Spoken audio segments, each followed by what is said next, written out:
I was like, hold on for a second. So you're going to fund all the stuff that I normally do. You're going to give me a car, which I don't have for a year, and you're going to give me 30K. Yes, I will do that. You know Easy, what I mean? I will easy take that decision. deal any day. That's easy. And the moment that they did that, it was an agency that represented Audi who came to me, and that was when the light bulb moment went off. So then what I did is because I'm very Hmm. entrepreneurial, put together my own team, put together my own deck, and then started to put together companies that I have a particular interest in, and then started pitching those companies.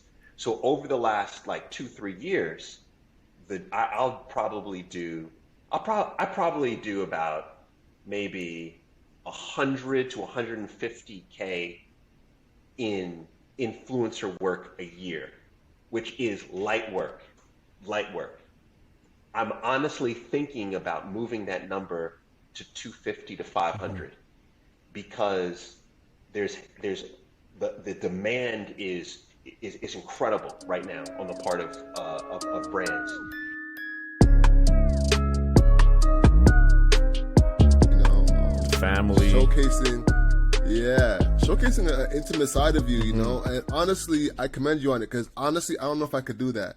I'm very personal when it comes to sharing that side of me. You know what I'm saying? Hmm. Like, how do you Yeah. balance having that cutoff point where you think you're not going to show that anymore, or you know, like where do you find that cutoff point for yourself? Hmm. Yeah, that's a great question because if somebody wanted to be a real stalker, Hmm. what they would do is they could look back, because I was on IG like day one, right? So you could go back and see that I used to just post memes. I never would post like a photo of my face. It would always just be a meme, right? Then I started posting what I saw, right? Hmm. Then it evolved into posting me in the environment. Hmm. Then it involved posting my children and me in the environment. Then it involved posting my wife, my children, and me in the environment. And here's the reason why we have done it, but there also is a line. But the reason why we do it is because man, we're really trying to be inspired.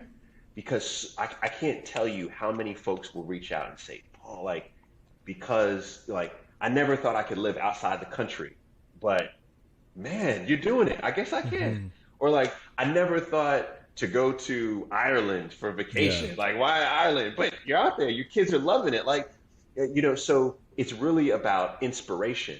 That's really the key. It's about inspiration. But there is a line. Hmm. The line is whenever my wife tells me to stop, I just drop the camera, man. I'm not even messing around with it. But yeah, for the most part, we're pretty intimate with what we do. Speaking about intimacy, Paul, right? One thing that I've been following you since we last spoke was you've been very open about your marriage and what really makes a successful, happy relationship. So, for the people who are listening, and we've been going through like a time with a lot of uncertainty, what are some things that have helped you make your relationship stronger with your wife, and also bringing your children in the mix, moving to like a whole new country? Yeah. The key is, and this is seems so cliche, but it's so Hmm. important, is you have to love self. Like, ego is awareness of self, but then you have to love yourself. But how you get to that point is you have to know what you value, and then you have to feed those values. So a lot of people have not just done the basics, like, what is it that I value? Like, so for me, I've done that work. I value family, value creativity, I value ambition, I value culture. So what I try to do is make sure that every part of my day has some aspect of that. Like I'm feeding those values every day. And if you feed those values, so think about it, like I value family, right? So if I am with my family and I are doing things, etc. every day, am I better a week from now? Definitely. Hmm. Are my relationships with my family better? Definitely. Are my relationships with my friends better? Definitely, right? So think if you could identify all your values, feed all your values, right? You're gonna be happy, man. You're gonna be very happy, very very happy.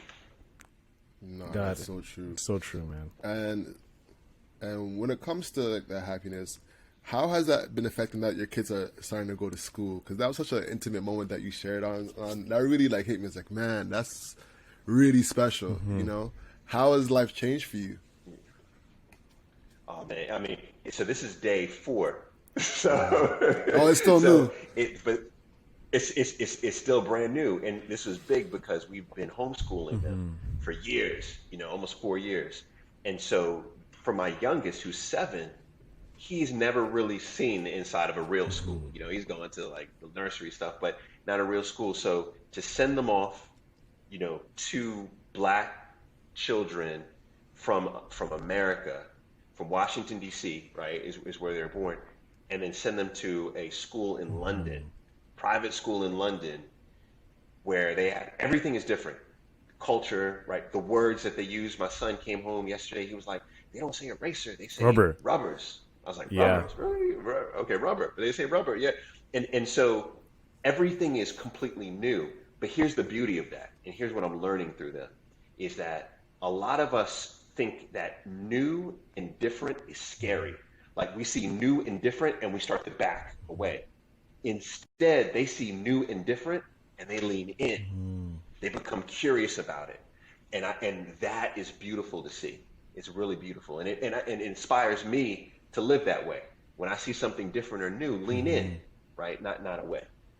Yeah, man. Nah, that's I've huge. been seeing that with your That's kids. huge. You've been sharing a lot about them, like their resiliency, their mentality, even traveling to America and, being told that COVID, wearing masks, and then like you realize their attitude towards it was totally different than what you had expected. And that's just due to good parenting between you and your wife. And shout out to your wife as well, to the grind that you do, everything that you do. Like she deserves a lot of credit for, holding it down at home when you're busy working, you know? I mean, definitely, and also like working. I think the hidden, the superpower that I quote unquote have is the fact that my wife works on all business aspects with me. So like literally this morning, um, I've been doing a lot of influencer work. By the way, man, the influencer money is good money. Let me just say that right now. Influencer money is The, the, good the money. Brinks truck is High backing margin. up. Oh my goodness, man! This morning, I mean, well, I won't go. Well, I mean, if you want to go into it, we can go into it. But I had to do something, so I had to like prep a script. She was with me, helping me prep the script. She runs and walks the boys to school. I run off to film, right, for the influencer stuff. I come back. She ran and grab the coffee. She's working on this FedEx stuff where she's doing invoices. We like it's one of these where we work together as a unit. I'm more of the front facing, right? Everybody kind of sees me, but no, she is holding it down. She's holding it down. Most definitely. So actually, you brought it up perfectly. Let's talk about this influencer work and how it pays well. Did you go through an agency to get this deal, or did you go directly to the brand? I hear a lot about the different like nuances when it comes to having a strong influencer deal.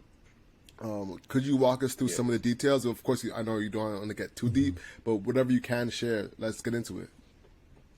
Yeah, no. Any question you have on the influencer stuff, I'm open book on it. Awesome. So I never looked at myself as an influencer, uh, and it was maybe 3, 4 years ago. Someone had come to me and they were like, "Hey, $500 if you post this," and I thought to myself, "No, I don't want to get into that kind of transactional stuff." But I started to realize that if I could actually partner with a brand, so on a campaign, and that campaign underscored my values, and it wasn't just about me posting, but it was about us collaboratively doing something so that we're creating content together, they're distributing, right? There's multiple wins, then that would be something I would be interested in. So then about a year later, or maybe a year or 2 years later, this is about 2 years ago, the biggest deal, or I had a big deal, and it was with Audi. And Audi came through and they were like, "Hey, look, here's what we want to do. We're going to pay you, we're going to pay you, what was it? We're going to pay you 30,000 pounds We're going to give you a car, a new X5, like no one has this car. I'm sorry, X5 is a BMW. That was the last deal I did, but this was with the Audi. But we're going to give you this car for a year, right? We're also going to donate books to schools because Paul, we know you like to donate books to schools. And because I do a lot of work with the homeless, they also bought up all these supplies for me to give away to folks that are, at least in the UK, we call it sleeping rough. So I was like, hold on for a second. So you're going to fund all the stuff that I normally do. You're going to give me a car, which I don't have for a year. And you're going to give me 30K. Yes, I will do that. Easy. You know what I mean? I will Easy take decision. that deal any day. That's easy. And the moment that they did that, it was an agency that represented Audi who came to me. And that was when the light bulb moment went off. So then what I did is because I'm very entrepreneurial, put together my own team, put together my own deck, and then started to put together companies that I have a particular interest in, and then started pitching those companies. So over the last like 2-3 years, I probably do about maybe 100 to 150K in influencer work a year, which is light work. I'm honestly thinking about moving that number to 250 to 500 because the demand is incredible right now on the part of brands, and they're now more accessible. You don't have to go through agencies if you don't want to. You could come up with your own campaigns. You know what I mean? It's not just about posting. It could be a combination. Like today I've been doing TV, radio interviews. I did some social media stuff as well. You know, so it's a whole combination. It's incredible because it's high margin, it's high impact, and it really shows you there are no gatekeepers anymore. They're not. Have you been approached for a deal that the money was really good, but it did not fit within your core values, and how did you respond to that? Wait, all the time. Like right now, I'd say 2 to 3 deals come through each week. A matter of fact, in 15 minutes, I'm talking to someone else about one. But what I do is when they come in, I just look at them and I identify: is this something that I value? Is this something that is beyond just a post? Is it an all-inclusive, type of deal? And if it is, I'm in. But most I say no to, and I think that's the key. The key is that you don't want to. At least I shouldn't say this, but it depends on. Actually, I shouldn't say this. It depends on where you want to take your brand, because I do know I have a lot of friends here in the UK who they may do an ad every 2 or 3 days, and they make between £1 million and £3 million per year just on influencer work. Wow. Like 1 to 3 million per year on influencer work. So I'm not going to knock that hustle. That's what they do.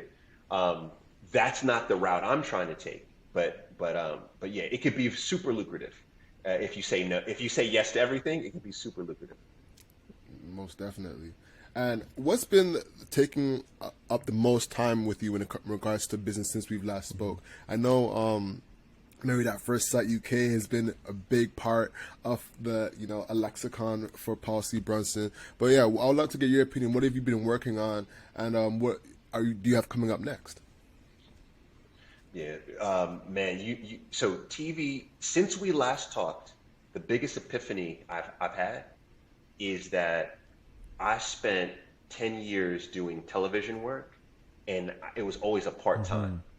I looked at it like a side hustle, and I looked at my other endeavors, whether it was investing, starting up a new startup idea, etc.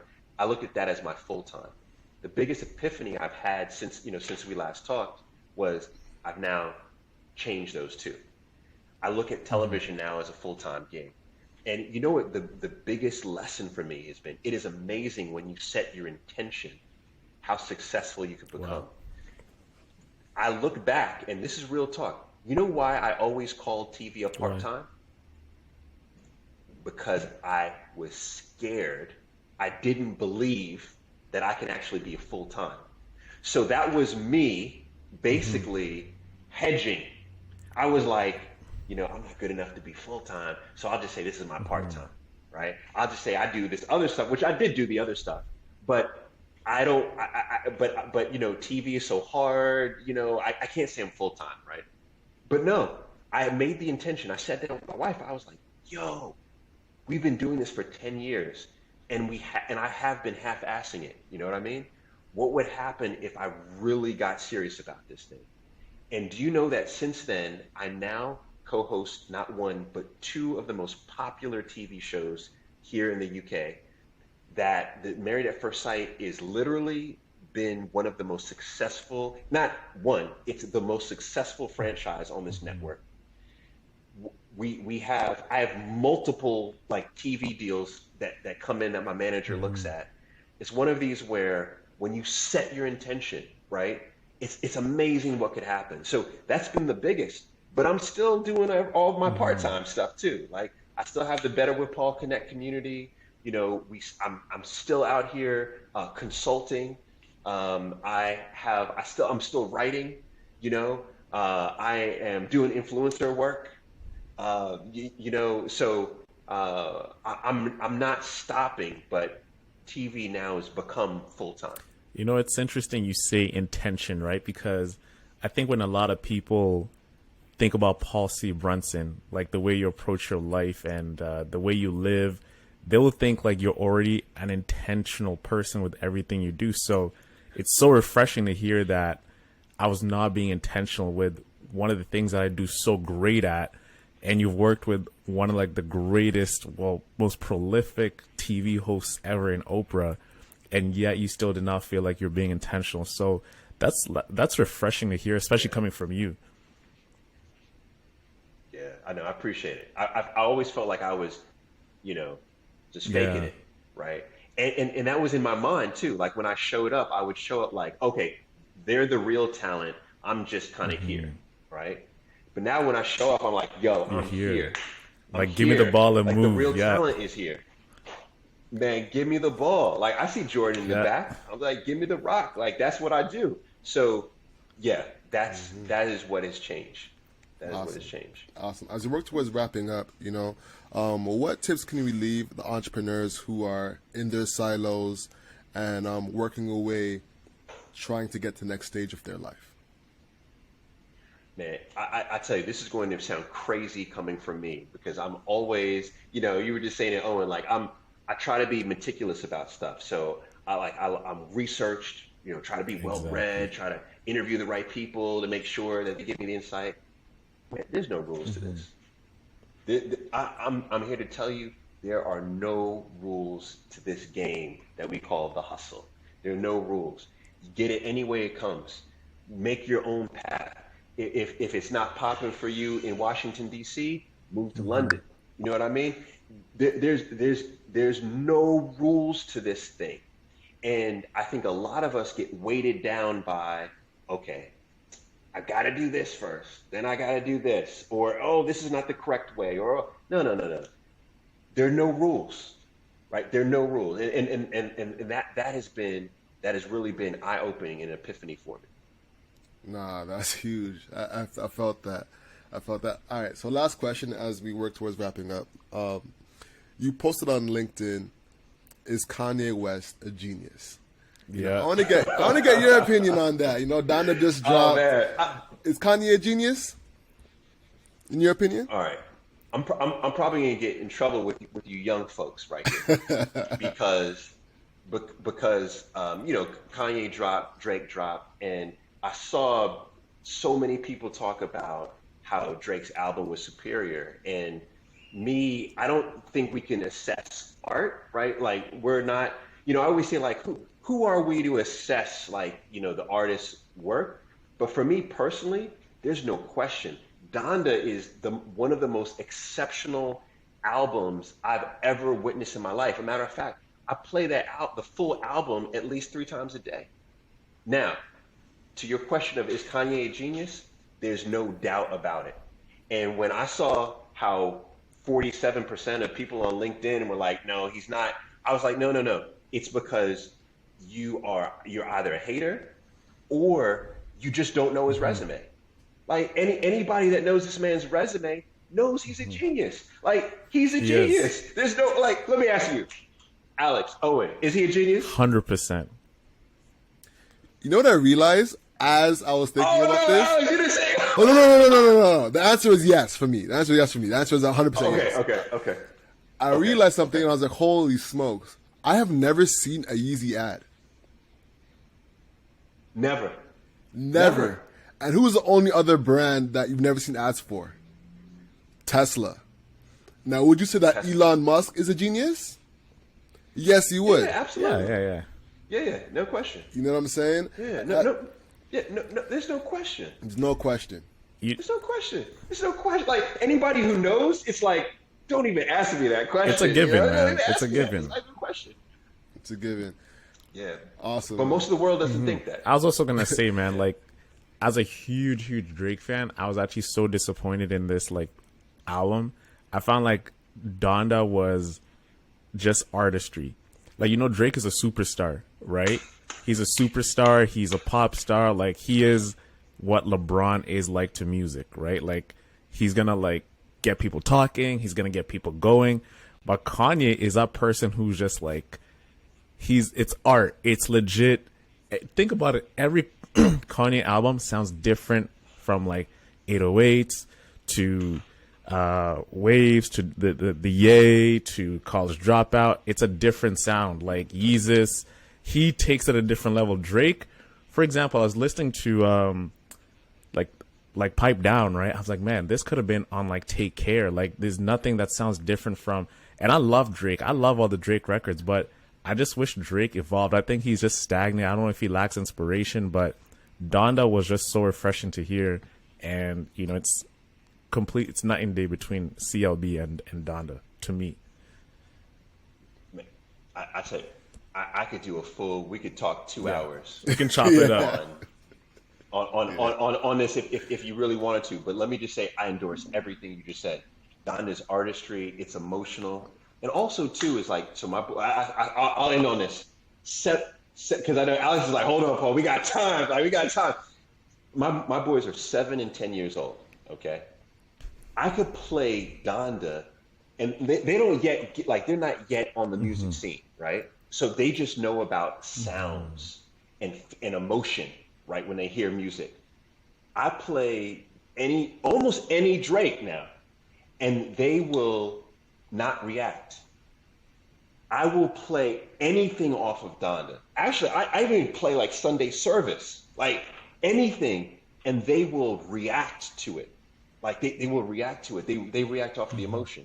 It's yeah. I mean, yeah. Donda was incredible. Yeah, no. Honestly, my biggest like disappointment was Way Too Sexy. The song, I mean, the video helped a lot, because I'm like, oh yeah, they're not taking it that serious. Okay, cool. Like, I know that it's a joke on their end as well, so that kind of helped a lot. But that one was like, oh, this is the single? This is the banger of the whole album, man. Yeah. And also, the fact that 7 a.m. in Bridal Path was a response to Kanye, which Kanye dropped the photo like 2 days before, right? So that means that song was created that night. So if it wasn't for Kanye, that song probably wouldn't have been that song. So exactly. He was the inspiration for it. You know what I mean? Like, give him a credit on the album. Give him a credit. Yeah, man. Yeah, most definitely. But Paul, I want to make sure I'm respecting your time. Course. You know, I really appreciate you coming back on the podcast. It's been a pleasure as always. You're one of the top listened to episodes, and your story, people would come up to us in parties being like, yo, that Paul episode, man. You know what I'm saying? There's my cousin, right? He used to live in the same building as me. He was just like, man, that Paul C. Brunson episode, I wish it was longer, because I was like, whoa, that's it? Like, I want to hear more, right? So you were a fan favorite. Like that was like a killer episode, Paul. That's appreciated. I'm gonna tell you what, both you brothers I love, man. I support you guys. When we connected on that, I've been watching the movement. I respect it. I like the hustle. If there's ever anything I could do, let me know. Next time you're in London, we'll get some chicken together. Exactly. Because they do chicken, they do it right. They do that, it's Caribbean. I just moved to South London. A lot of Caribbeans out here in South London, so it's good. I love that. I love that. Awesome. Well, ladies and gentlemen, the hustle is what you can control. So control your grind and control your life. I'm Alex. And I'm Owen. And that's Hustle Over Everything, y'all. Peace. Peace out. Yes, sir. Excellent work, though. Excellent work. I said